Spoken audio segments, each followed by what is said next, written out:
My name's Laura. I used to think I had it all figured out. A good job as deputy head of finance at a big company, a husband, and a young son. We weren't rich, but we were comfortable. At least, that's what I thought. My husband, Tom, worked in electronics sales. His income was all over the place. Some months he'd bring home a fat paycheck, others he'd barely scrape by. But we made it work. For 7 years, we'd been saving up to buy a house. It wasn't easy, but I was determined. Every spare penny went into our savings account. I'd clip coupons, buy generic brands, cook at home instead of eating out. Tom would grumble sometimes, but I thought he understood. It all fell apart on a Sunday afternoon. We were house hunting again, scrolling through listings online. Tom pointed at the screen, his eyes lighting up. "Look at this one, Laura. It's perfect." I leaned in to look.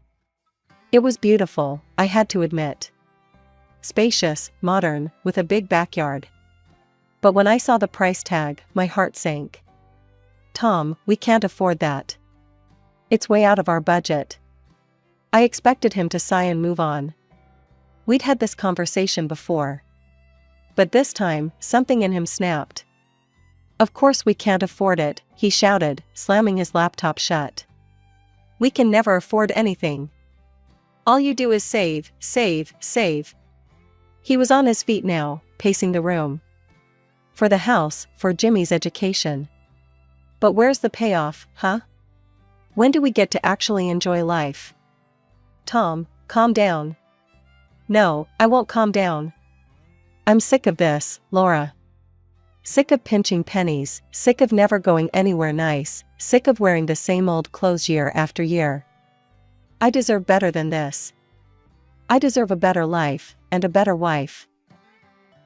His words hit me like a slap in the face. I felt my cheeks burning, tears pricking at my eyes. But I swallowed hard, refusing to let them fall. "Tom, please," I said, trying to keep my voice calm. "Just take a deep breath. We need to be patient.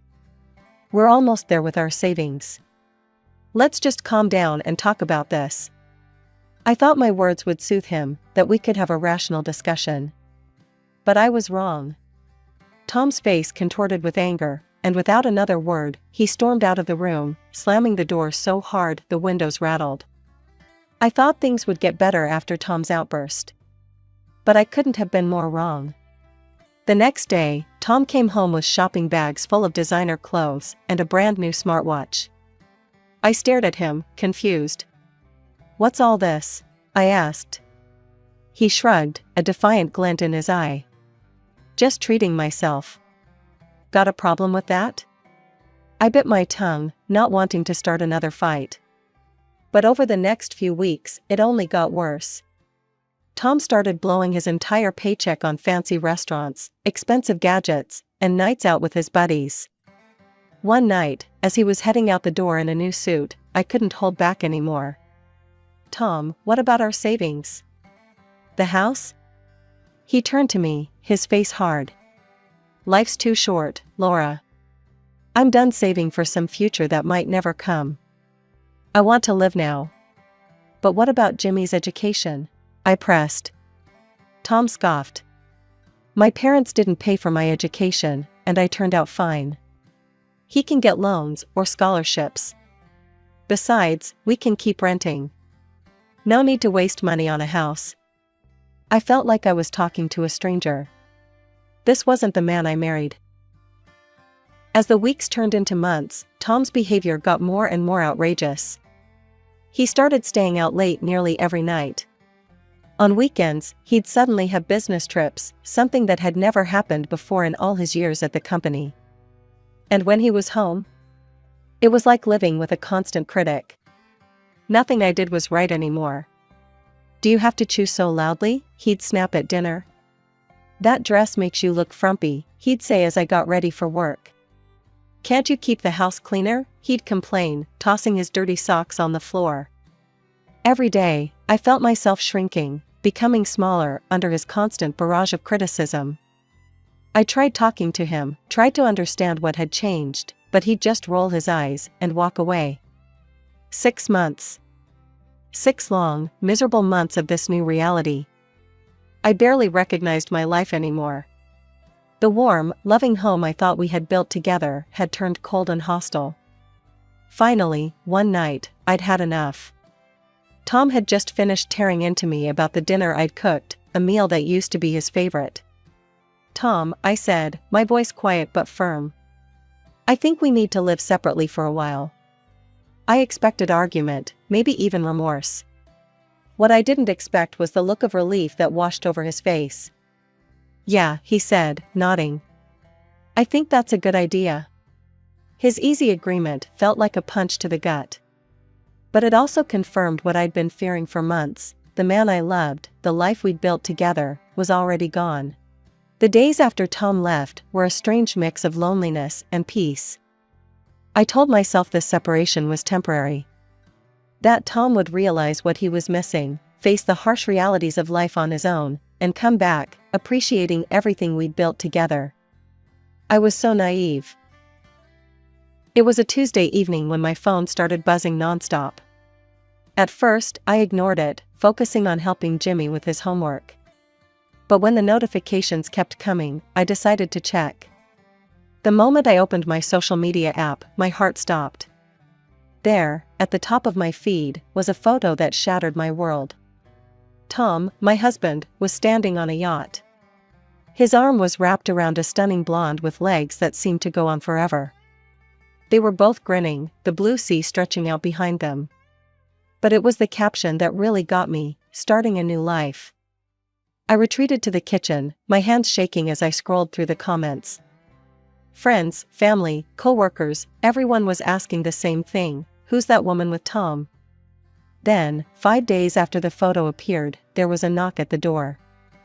I opened it to find Tom standing there, looking tanned and happy. Happier than I'd seen him in years. "We need to talk," he said, brushing past me into the house. I followed him into the living room, my heart pounding. "Tom, what's going on? Who was that woman in the photo?"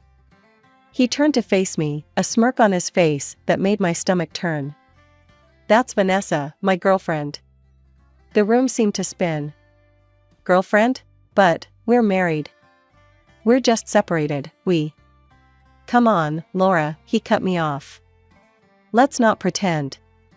Our marriage has been over for a long time. Vanessa and we've been together for 6 months now." 6 months. The timeline clicked into place, his sudden change in behavior, the late nights, the business trips. I felt sick. "She's rich," Tom continued, oblivious to my distress. "And fun. She doesn't pinch pennies or obsess over saving. She lives for today. Plus," he added with a cruel smile, "she's a hell of a lot more interesting and beautiful than you. I want to marry Vanessa. Start fresh." I nodded slowly. In that moment, I realized our marriage had been over long before this conversation. Maybe it had been over the moment he'd slammed the door 6 months ago. "Okay," I said, my voice steadier than I felt. "If that's what you want, we'll get a divorce." Tom looked surprised, like he'd expected a fight. But I was done fighting. As he left, already on the phone with his lawyer, I sank onto the couch. The divorce proceedings were a blur of paperwork and legal jargon. Tom and I agreed on joint custody of Jimmy. I wanted Jimmy to have both parents in his life, despite the mess we'd made of our marriage. But even with the divorce finalized, I was far from okay. The betrayal, the public humiliation, the sudden upheaval of my entire life, it all hit me like a ton of bricks. I found myself struggling to get out of bed in the morning, barely able to focus at work. That's when I decided to see a therapist. Dr. Reynolds was a kind, older woman with gentle eyes. "Laura," she said in our first session, "what you're feeling is normal. You've experienced a significant trauma. But you're here, and that's the first step towards healing." Those sessions became my lifeline. Slowly, with Dr. Reynolds' help, I started to process my emotions, to understand that Tom's actions were about him, not me. For Jimmy's sake, I pushed myself to heal, to move forward. I threw myself into my work, started exercising, even joined a support group for divorced women. Bit by bit, I felt myself emerging from the fog of depression. Then Tom married Vanessa. I tried to be happy for Jimmy, he seemed to like her well enough. But things started to change. It began innocently enough.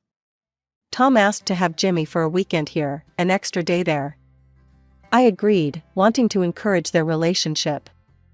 But soon, those weekends turned into weeks. "Jimmy," I asked one day, "don't you want to spend more time here at home?" He shrugged, not meeting my eyes. "Dad's place is more fun." That should have been my first warning sign. But I brushed it off, telling myself it was natural for a boy to want to spend time with his father. As the months went by, though, Jimmy spent less and less time with me. When he did come home, he was different. Distant. And he always seemed to have new clothes, new toys, stories of exciting trips and adventures. Finally, after yet another weekend where Jimmy begged to stay at his dad's, I sat him down for a talk. "Honey, what's going on? Don't you like being here anymore?" Jimmy fidgeted, still not meeting my eyes. "It's just, Dad and Mom let me do whatever I want." "Mom?" I echoed, confused. "Yeah, Vanessa. She buys me cool stuff all the time. We go to amusement parks and fancy restaurants. It's way more fun than here." His words felt like a slap in the face. "Jimmy, you know we can't afford." "That's the problem," he burst out. "You never want to spend money on anything fun. It's always save this, budget that. Dad says you're stuck in the past, always worrying about the future instead of living now." Things spiraled quickly after that. Jimmy started refusing to come home at all. When he did, he'd complain constantly, comparing my modest home unfavorably to Tom and Vanessa's lavish lifestyle. The final blow came on a rainy Tuesday. I'd been trying for days to get Jimmy to come home for dinner. When he finally arrived, he took one look around our living room and sneered. "God, this place is like a village barn compared to Dad's house. I don't want to live here anymore." The months slipped by, each one harder than the last. I watched from the sidelines as my son grew up, becoming more and more distant. Every time I reached out, I was met with indifference or outright hostility. Then came the day that shattered what was left of my world. It was Jimmy's 14th birthday. I'd hoped, foolishly perhaps, that he might want to spend it with me. Instead, I got a phone call that changed everything. "Mom," Jimmy's voice was cold, detached. "I need to talk to you about something important." We met at a cafe, neutral ground. Jimmy sat across from me, looking more like a stranger than my son. Then he dropped the bomb. "I want you to give up your parental rights," he said, his voice steady. "Vanessa wants to adopt me." I felt like I'd been punched in the gut. "What, Jimmy, I'm your mother." "No," he cut me off. "Vanessa's my mom. She's been there for me, she understands me. She and Dad can give me the life I want. And," he hesitated, then plowed on, "she can't have kids of her own. I want to be her son legally." I sat there, stunned, as Jimmy laid out their plan. Tom and Vanessa had already spoken to a lawyer. All they needed was my signature. Over the next few weeks, Tom and Vanessa pressed hard. Tom was triumphant, gloating. I wanted to fight. Every maternal instinct in me screamed to hold on to my son. But looking at Jimmy's face, seeing the determination there, I knew it would only push him further away. With a heavy heart, I signed the papers. The finality of it crushed me. I spiraled into a deep depression. If it hadn't been for my mother, I'm not sure I would have survived. She moved in with me, forcing me to eat, to get out of bed, to keep living. Slowly, painfully, I started to rebuild my life. I threw myself into work, started volunteering at a local animal shelter. Anything to fill the void left by Jimmy's absence. 3 years after the divorce, I met David. He was kind, successful, and patient. He listened as I poured out my story, offering support without judgment. When David proposed, I surprised myself by saying yes. As we exchanged vows, I felt a mix of joy and sadness. This wasn't the life I'd planned, but maybe it was the life I was meant to have. Just when I thought I had my new life figured out, I discovered I was pregnant.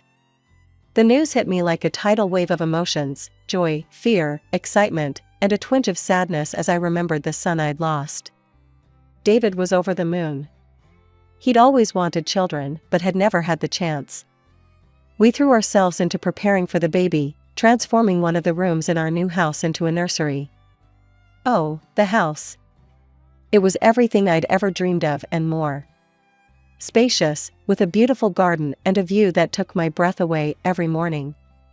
As I stood in the kitchen, my hand resting on my growing belly, I couldn't help but think how different this was from the life I'd had before. I tried not to think about Jimmy. He never called, never answered my messages. But I couldn't help myself from checking his social media accounts. At first, I told myself it was just to make sure he was okay. But as I scrolled through photos of lavish parties, expensive cars, and exotic vacations, I felt a growing unease. The carefree boy I'd raised was gone, replaced by a young man who seemed to value wealth and status above all else. I watched with a heavy heart as he posted about peasants who couldn't afford designer clothes, or complained about having to interact with common people at events. The final straw came when he shared a rant about how people below his level shouldn't be allowed in certain clubs. That day, with tears in my eyes, I unfollowed his accounts. It hurt too much to see what he'd become. Months passed, and our daughter, Emily, came into the world. As I looked into her tiny face, I silently promised her that I would never let her go, never let anyone take her from me. As Emily grew, we started taking family trips. Nothing extravagant, just weekend getaways to the beach or visits to nearby cities. I loved watching Emily's eyes light up at new experiences, hearing her delighted giggles as David swung her around in the waves. Life settled into a happy routine. I'd almost forgotten what it felt like to be constantly on edge, always worried about money or the next argument. With David and Emily, I felt safe, loved, content. Then came the day that turned everything upside down again. It was a sunny Saturday afternoon. David had taken Emily to the entertainment center for some daddy-daughter time, and I was enjoying a rare moment of quiet, catching up on some reading in our living room. The doorbell rang, startling me. We weren't expecting any visitors.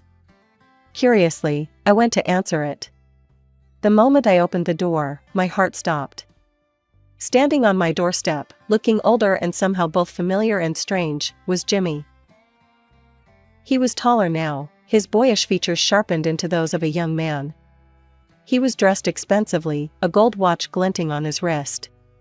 But it was his eyes that caught me. They were hard, calculating, so different from the warm brown eyes I remembered. "Hey, Mom," he said, his voice deeper than I remembered. "Long time no see." I stood frozen, unable to speak. Jimmy's eyes roamed past me, taking in the foyer with its high ceilings and elegant decor. He let out a low whistle. "Wow, nice place you've got here. Looks like you're not doing too bad for yourself." His tone was casual, almost mocking. I felt a chill run down my spine. "Jimmy," I finally managed to stammer. "What are you doing here? How did you find me?" He shrugged, a smirk playing on his lips. "Grandma told me." "Don't worry, I had to work hard to get it out of her. She's quite protective of you." I made a mental note to thank my mother later. And to have a serious talk with her about boundaries. "Can I come in?" Jimmy asked, not waiting for an answer as he brushed past me into the house. I stood in the living room, watching as Jimmy sauntered in and sprawled across our pristine white couch like he owned the place. "What happened, Jimmy? Why are you here?" I asked, trying to keep my voice steady. He let out a bitter laugh. "Oh, it's a real soap opera, Mom. Turns out my dear old stepmom wasn't as devoted as we all thought. Vanessa divorced Dad and kicked us both out of the house. Can you believe it? That impudent, gold-digging witch found herself a younger model and decided she didn't need us anymore. I winced at his crude language, but he was on a roll now. Guess I bet on the wrong horse, huh? He looked at me pointedly. Should have stuck with good old reliable mom instead of chasing the high life with that bitch. His words stung, bringing back all the pain of his rejection. But before I could respond, he switched gears. But hey, water under the bridge, right? You're still my mom. We've got a lot of lost time to make up for. His tone was jovial, but there was something calculating in his eyes that made me uneasy. I took a deep breath. Jimmy, I'm not sure it's that simple. You chose to cut me out of your life. Legally, I'm not your mother anymore. He waved his hand dismissively. Technicalities. Blood is thicker than water and all that crap. Besides, he grinned, think of all the money you saved not having to raise me these past few years. It's only fair you share some of that now, right? And there it was. The real reason for his sudden reappearance in my life. I'm sorry, Jimmy, but I can't just give you money, I said firmly. I have responsibilities here. I have a daughter to raise. Oh, so you replaced me, huh? He interrupted, his laugh ugly and bitter. Got yourself a shiny new kid and forgot all about your firstborn? I felt my temper rising, but fought to stay calm. It's not like that, Jimmy. Look, if you need help, maybe I could talk to David about getting you a job. A job? He scoffed, cutting me off again. I don't need a job, I need cash. Come on, Mom, you owe me. I don't owe you anything, I said, my voice finally hardening. You made your choice years ago. I'm sorry you're in a tough situation, but I can't just hand over money to you. His face darkened, all pretense of friendliness vanishing. You selfish, fat witch, he snarled, jumping to his feet. Dad was right to leave you. You're nothing but a nasty old hag who cares more about her bank account than her own son. Before I could respond, he stormed out, slamming the door so hard a picture fell off the wall. I sank onto the sofa, my legs no longer able to support me. Tears welled up in my eyes, spilling over as great, heaving sobs racked my body. This angry, entitled young man, how could this be my Jimmy? Where had I gone wrong? Was this my fault for not fighting harder to keep him? Or was this the inevitable result of the lifestyle Tom and Vanessa had given him? I don't know how long I sat there crying. All I know is that when I heard David's key in the lock, I hurriedly wiped my eyes, not wanting to worry him or Emily. But as soon as David walked in, Emily toddling beside him, he took one look at my face and knew something was wrong. Laura, what happened? He asked, concern etched on his features. I looked at my husband, then at my daughter, her innocent face turned up to me in confusion at seeing Mommy upset. In that moment, I made a decision. This was my family now. Jimmy had made his choice long ago, and I couldn't let his reappearance destroy the life I'd rebuilt. The morning after Jimmy's unexpected visit, my phone rang. It was my mother, her voice a mix of worry and excitement. Laura, Jimmy came to see me. He needed money, so I lent him some. I thought you'd want to know he's okay. My heart sank. Mom, please, don't give him any more money. He's not the Jimmy we knew. He doesn't want to work, he just wants easy money. Promise me you won't give him any more. After hanging up, I sat at the kitchen table, my head in my hands. I knew this wasn't over. Sure enough, a few days later, my mother called again, this time terrified. Jimmy had come back, demanding more money. When she refused, he became aggressive, shouting and pounding on her door. That was the last straw. David and I immediately sprang into action. We left Emily with David's parents and moved into my mother's house for the week. We took turns staying awake, always on guard. The confrontation we'd been dreading finally came on a rainy Thursday night. Jimmy showed up, clearly drunk, pounding on the door and shouting for money. I opened the door, David right behind me. Jimmy, you need to leave, now. His eyes were wild, unfocused. Not until I get what's mine. He lunged forward, but David blocked him. "I'm warning you," Jimmy slurred. "I'll make you all sorry if you don't give me what I want." That's when David called the police. As we waited for them to arrive, Jimmy continued to rant and threaten us. My mother cowered in the background, clutching her chest. The sight of her fear and pain broke my heart. When the police arrived, they quickly subdued Jimmy and took him away. As the patrol car drove off, I felt a strange mix of relief and sadness.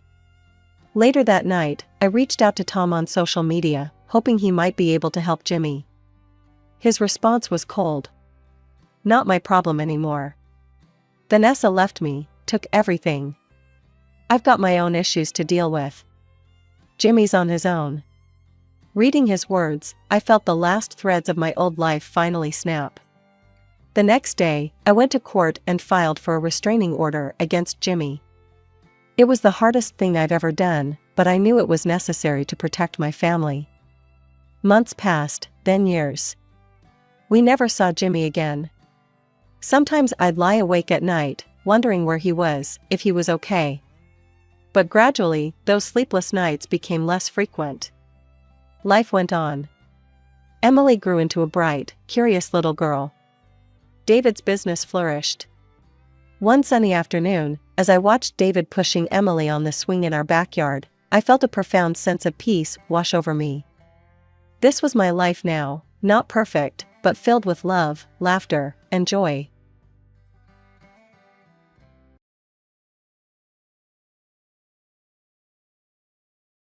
Hi, I'm Nancy. I'm 24, a financial analyst in Chicago. And this is the story of how I uncovered my stepfather's web of lies. "You need to see this, Nancy," Karen says, sliding her chair next to mine and pointing at my computer screen. We're burning the midnight oil at Morton and Associates, combing through client accounts riddled with discrepancies. My stomach tightens when I spot the account number on the screen. "It's from Nathan's business portfolio," I mutter. "Another one this week. These transfers don't match the reported investments." I rub my temples, the tension creeping back as memories flood in. 8 years ago, my mom met Nathan Cooper at a charity gala. Within 6 months, they were married. I was just 16, watching him quietly take over every aspect of our lives. Remember when he tried to talk me out of majoring in finance? I tell Karen, creating a folder to isolate the suspicious transactions.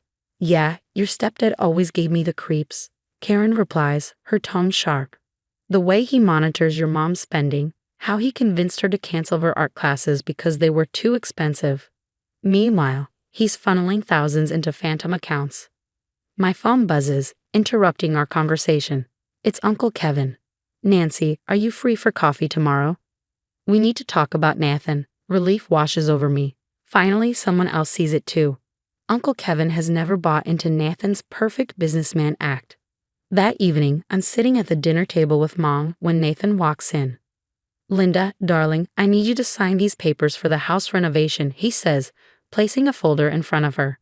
Something about the papers catches my eye. "Mom, wait." "Nancy, this is between your mother and me," Nathan says, his voice dripping with condescension. "Actually, as her financial advisor, which yes, no one asked me to be, I'm protecting her." His face reddens. "Protecting her? I've given you both everything. Your college education, this lifestyle. You and the college you tried to talk me out of. The one Uncle Kevin had to push you to support." I fire back. Mom looks confused, her eyes darting between us. "Nathan, what is she talking about?" "Nothing, Linda," Nathan says quickly, his mask slipping. "Nancy's been working too hard. She's seeing conspiracies where there aren't any." I pull out my phone, scrolling to the photos I took of his hidden accounts. "Really?" Then explain these transfers to untraceable accounts. His composure cracks for a moment, revealing a dark, furious expression. "You've been spying on my business." "No," I reply, standing firm. "I've been doing my job. And tomorrow, I'm meeting Robert to discuss some interesting findings." The color drains from his face before he quickly recovers. "We'll discuss this later," he snaps, leading Mom away. But I noticed his hands trembling. Later that night, Karen texts me. "Documents secured. Meeting with Robert set for 9 a.m. I reply, "Perfect. Time to end this charade." My apartment looks like a crime scene with papers scattered everywhere. Karen sits cross-legged on the floor, highlighter in hand. These transfer patterns are insane, I mutter, scanning documents. Holy crap, Nancy, Karen exclaims, pointing at her laptop. Look at this account in the Caymans. The deposits match exactly with the missing investor funds. The puzzle pieces are finally coming together. Nathan isn't just hiding money, he's stealing it. My phone rings. It's Robert, our firm's compliance officer. Nancy, can you talk? Go ahead, I say, putting him on speaker. Karen leans in. The investors are asking questions about their returns. Robert explains. Nathan's getting nervous. Yesterday, he tried to access the main investment account, but the system flagged it. Did he say why? I ask. He claims it's for the Morrison deal, but that doesn't close for another month. Something's off. Karen nudges me, pointing to her screen. Check this out. I lean over and freeze. There are regular transfers to someone named Catherine Wells. Robert, I ask, my voice steady. Do you know a Catherine Wells? A heavy pause. Nathan's assistant from the Denver office. Young, blonde, started 6 months ago. Why? My stomach churns. The one he personally hired. Just then, Uncle Kevin walks in carrying a stack of papers. Nancy, you need to see this, he says, spreading out files on the table. Divorce records, police reports, business filings. Nathan's tangled web reaches across 3 states. Nathan Cooper had spent years crafting the illusion of the perfect family man and astute businessman. But that mask was about to shatter. Your stepfather's been doing this for years, Uncle Kevin says grimly, spreading out more documents on my dining table. 2 previous marriages, both ending right after big business deals. Both ex-wives claimed financial fraud, but the cases disappeared, just like your mom's friends did when he came into her life. I think about how Nathan systematically isolated Mom, controlling every aspect of her existence. My phone buzzes, pulling me from my thoughts. It's a text from one of Nathan's business partners, Morrison deal closing next week. Nathan planning immediate departure afterward. I feel the blood drain from my face. He's going to leave Mom with nothing, I whisper, my hands trembling. All these wire transfers, he's been planning his escape for months. Karen grips her laptop tightly. We need copies of everything. Like yesterday. We work through the night, scanning, copying, and organizing evidence. Bank statements proving embezzlement, emails between Nathan and Catherine detailing their plans, and records of his previous fraudulent schemes. Uncle Kevin calls his law enforcement contacts, while Karen helps me divide everything into 3 folders. Evidence for the investors, personal files for Mom, and criminal records for the police. I glance at the calendar. Christmas dinner is in 2 days, I say, my voice steady. Everyone will be there. Investors, business partners, family. Perfect timing. Uncle Kevin nods. Maximum impact.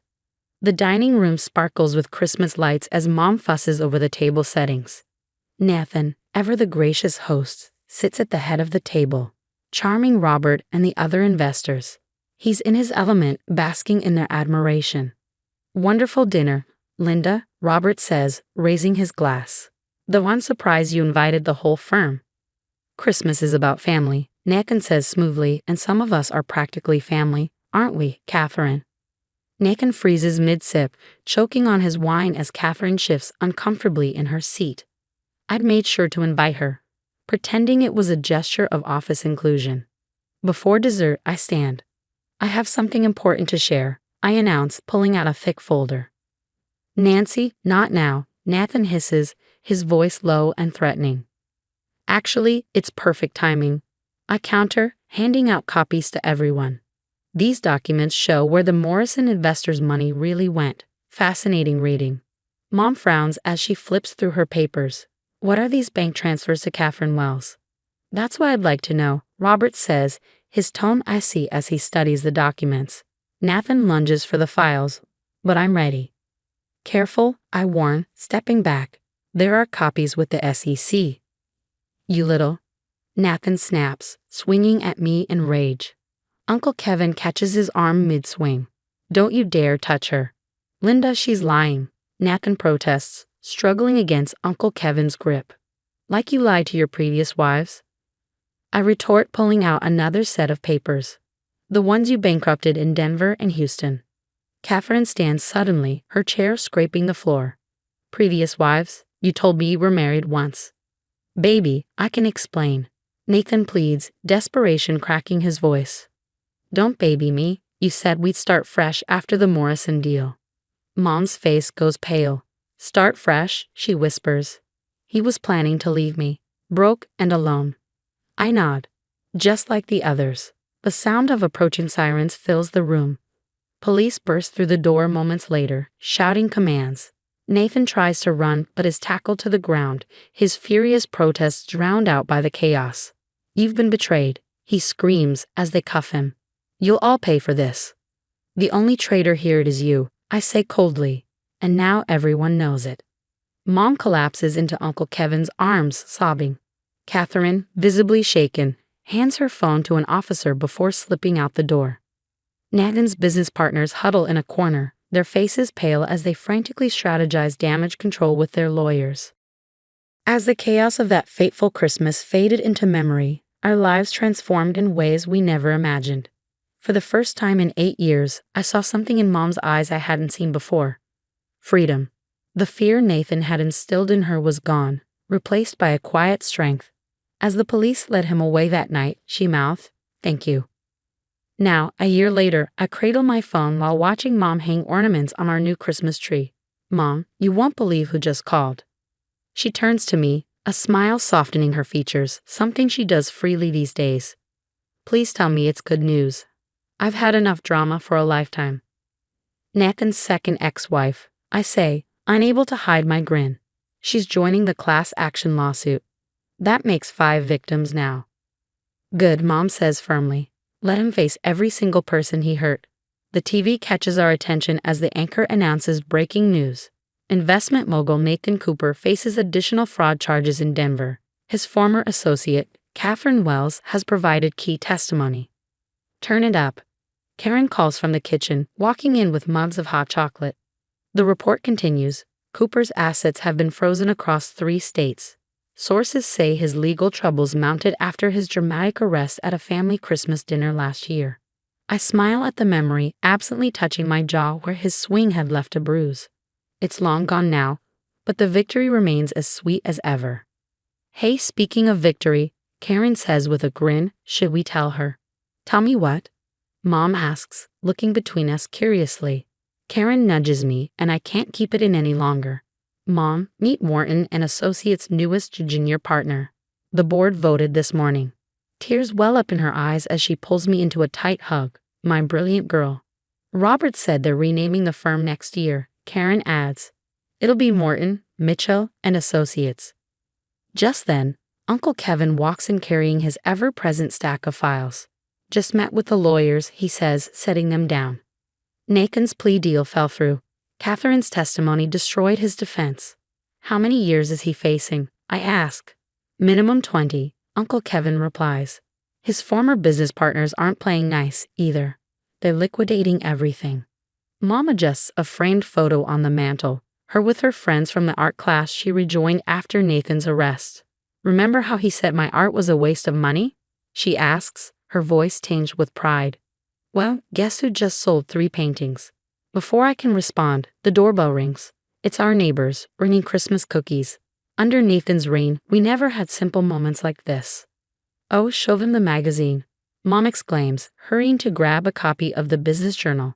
The cover features my expose on financial fraud prevention.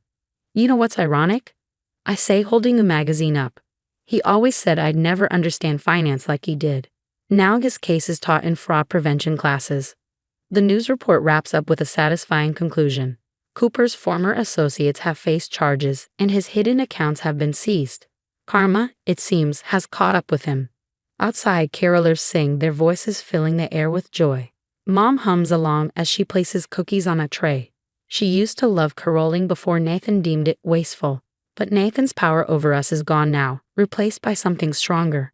Truth, justice, and the unbreakable bond between mother and daughter. Life without toxic people isn't just possible, it's beautiful. So, what would you do if you discovered your parent's spouse was living a complete double life? Would you expose them immediately or gather evidence silently, like I did? Would you feel guilty for breaking up their marriage, even if it was built on lies?